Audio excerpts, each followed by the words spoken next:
Can you help us to answer the question of what is a good measure of a cat's quality of life in a kennel environment? We all want the best quality of life for the cats in our care, but if you cannot reliably measure cat quality of life, how do you know what really makes the life of cats in kennels any better?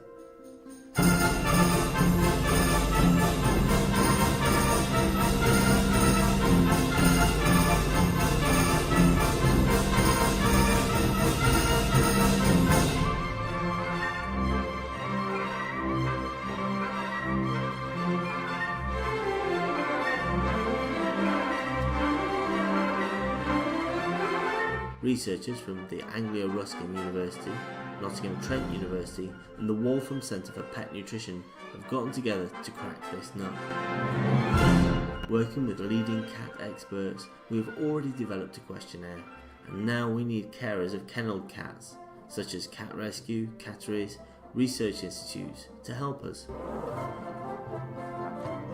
It takes less than 20 minutes for each cat in total. And whether you can test just 1 or 21 cats, each is valuable for us, so please visit the website and sign up. Your data will help us to assess if the questionnaire works, and if it does, we will make it available to cat rescue centres and other cat kennels to make sure that the research benefits not only Charles and Tom here, but makes a better world for all cats. Please follow the link to get involved.